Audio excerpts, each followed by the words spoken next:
Conclave എന്ന സിനിമയിൽ cysteine ചാപ്പലിൽ papal election നടക്കുന്ന സമയത്ത് പെട്ടെന്ന് വെന്റിലേഷൻ വിൻഡോയുടെ ചില്ല് പൊട്ടിത്താരാണ്. പിന്നീട് അറിയുന്നത് സിറ്റിയിൽ പലയിടങ്ങളിലായിട്ട് ടെററിസ്റ്റ് അറ്റാക്ക് നടന്നു. ഒരു കാർ ബോംബ് എക്സ്പ്ലോഡ് ചെയ്തു. 52 പേര് കൊല്ലപ്പെട്ടു, 100-ലധികം പേർക്ക് പരിക്കേറ്റു. കർദിനാൾ സംഘം ഇതിനെക്കുറിച്ച് സംസാരിച്ചുകൊണ്ടിരിക്കുമ്പോൾ വളരെ കൺസർവേറ്റീവായിട്ടൊരു കർദിനാൾ വളരെ ദേഷ്യത്തോടെ എഴുന്നേറ്റ് ഇങ്ങനെ പറയുന്നുണ്ട്, ഡോക്ടർ ഓഫ് റിലേറ്റീവ്സിൻ്റെ റിസൾട്ട് കണ്ടില്ലേ? നമ്മൾ അവരോട് സഹിഷ്ണുത കാട്ടി, അവർക്ക് നമ്മുടെ നാട്ടിൽ സ്ഥലം കൊടുത്തു, മോസ്കുകളും മിന്നാരങ്ങളൊക്കെ ഇങ്ങനെ കൂടിക്കൂടി വരാണ്.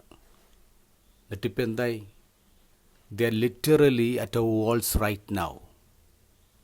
V are facing a true religious war. We should fight these animals. കർദിനാൾമാരുടെ ഇടയിൽ ഒരു തർക്കം ഉണ്ടാവുകയാണ്, സംസാരം ഉണ്ടാവുകയാണ്. ആ സമയത്ത് അതുവരെ നിശബ്ദനായിരുന്ന, ആർക്കും ഒട്ടും പരിചയമില്ലാത്ത ഒരു പാവം പിടിച്ച കർദിനാൾ എഴുന്നേറ്റ് നിൽക്കുകയാണ്. കർദിനാൾ വിൻസെൻ്റ്. അദ്ദേഹം കാബൂളിലെ കർദിനാളാണ്. അദ്ദേഹം വളരെ ശാന്തമായിട്ട് ചോദിക്കും, നിങ്ങൾക്ക് യുദ്ധത്തെക്കുറിച്ച് എന്തറിയാം? ഞാൻ കാബൂളിലും കോങ്കോയിലും ബാഗ്ദാദിലും ഒക്കെ മിനിസ്റ്റർ ചെയ്തിട്ടുണ്ട്. മരിച്ച് വീണവരുടെ നീണ്ട നിര കണ്ടിട്ടുണ്ട്. അതിൽ മുസ്ലിംസ് ഉണ്ട്, ക്രിസ്ത്യൻസ് ഉണ്ട്. നിങ്ങൾ ഫൈറ്റ് ചെയ്യണമെന്ന് പറയുമ്പോൾ നമ്മൾ ആരോടാ ഫൈറ്റ് ചെയ്യുന്നത്?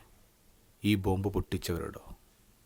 നമ്മൾ വെറുപ്പിന് ഇടം കൊടുത്താൽ, മനുഷ്യനെക്കുറിച്ച് സംസാരിക്കാതെ മതങ്ങളെക്കുറിച്ച് സംസാരിച്ചാൽ ശരിക്കും യുദ്ധം നടക്കുന്നത് നമ്മുടെ ഉള്ളിലാണ്, നമ്മോട് തന്നെയാണ്. ദ ഗോസ്പൽ ഈശോ പറയും, ഞാൻ നിങ്ങൾക്കൊരു പുതിയ കൽപ്പന തരുന്നു, സ്നേഹിക്കണം. നമുക്കറിയാം അത് ക്രിസ്തു നൽകിയ പുതിയ കൽപ്പനയൊന്നുമല്ല, പണ്ട് തൊട്ടുള്ള കൽപ്പനയാണ്, എല്ലാ മതങ്ങളുടെയും കൽപ്പനയാണ്. പിന്നെ എന്താ ക്രിസ്തു പുതിയ കൽപ്പന എന്ന് പറഞ്ഞേ?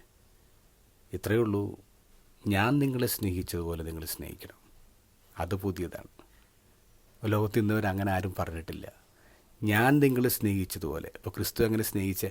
ഇത് ഗോസ്പൽ തുടങ്ങുന്നത് എങ്ങനെയാണ്? അവൻ പുറത്തേക്ക് പോയി കഴിഞ്ഞപ്പോൾ ആരാ പുറത്തു പോയത്? പുറത്തു പോയത് യൂദാസാണ്. യൂദാസ് അവിടെ നിന്ന് എഴുന്നേറ്റ് പോയത് തന്നെ ഒറ്റിക്കൊടുക്കാനാണെന്ന് ക്രിസ്തുവിന് നന്നായിട്ട് അറിയാം. എന്നിട്ട് ക്രിസ്തു അവനെ വഴക്ക് പറയുന്നില്ല, ക്രിസ്തു അവനെ പിടിച്ചു നിർത്തുന്നില്ല. ക്രിസ്തു അങ്ങനെ സ്നേഹിച്ചേ. അവിടെ വെറുപ്പില്ല. നമ്മൾ വെറുക്കുന്നവനെയും നമ്മളെ പീഡിപ്പിക്കുന്നവനെയും എല്ലാവരും സ്നേഹിക്കണം. അതാണ് പുതിയ കൽപ്പന.